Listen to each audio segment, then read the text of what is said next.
দ্রুত বিচার শেষ করার চেয়ে নারী নির্যাতন ও ধর্ষণ রোধে সচেতনতা জরুরি, এমন মত সিনিয়র আইনজীবীদের। নারী ও শিশু নির্যাতন মামলার তদন্ত 15 দিনে শেষ করা নিয়েও শঙ্কা জানিয়েছেন তারা। বলছেন, তাড়াহুড়ো করতে গিয়ে তদন্তে গাফিলতি হলে পুরো বিচার কাজ ক্ষতিগ্রস্ত হবে। চলতি বছরের প্রথম 2 মাসে ধর্ষণের সংখ্যা প্রায় শতক ছুঁই। এর মধ্যে জানুয়ারি মাসে ধর্ষণের ঘটনা ঘটে কমপক্ষে 42টি, ফেব্রুয়ারিতে তা গিয়ে দাঁড়ায় 57-তে। এ ধরনের সহিংসতা থেকে রেহাই পায়নি শিশুরাও। গত 2 মাসে 25 শিশু ধর্ষণের শিকার হয়েছে। সম্প্রতি মাগুরায় 8 বছরের এক শিশু ধর্ষণ সহ একাধিক ধর্ষণের ঘটনায় উত্তাল সারা দেশ। ন্যাক্কারজনক এই ঘটনার পরে প্রশ্ন ওঠে নারী নির্যাতনের বিচার প্রক্রিয়া নিয়ে।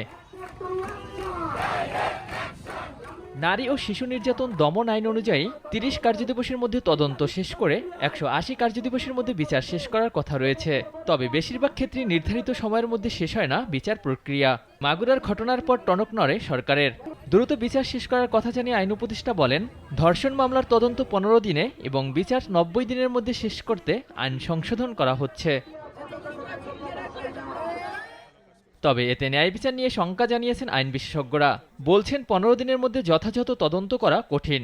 তাড়াহুড়ো করলে যেমন নির্দোষ ব্যক্তির নাম জড়াতে পারে, তেমনি পার পেয়ে যেতে পারে মূল আসামি।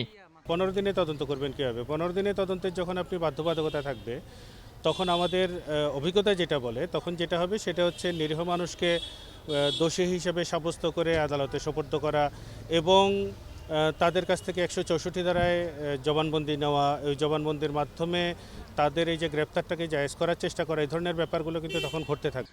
আইনজীবীরা আরও বলেন, দ্রুত বিচার শেষ করার চেয়ে এই ধরনের অপরাধ প্রতিহত করতে আগাম পদক্ষেপ নেওয়া বেশি জরুরি। শুধু আইন পরিবর্তন করে অপরাধ বন্ধ করা সম্ভব নয়। আইন দেখে কেউ অপরাধ করে না, কি আইনে কি প্রতিফলন হবে সেই দেখে অপরাধ কেউ করে না।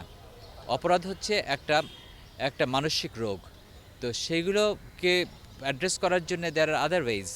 এই শুধুমাত্র এই সময় কমিয়ে দিয়ে আর তদন্তের সময় কমিয়ে দিয়ে এবং রায়ের বিচার কার্য সমাপ্ত করার যে লিমিটেশন, যে প্রক্রিয়া, আসলে এটাতে করে এই ধরনের অপরাধ কমবে না।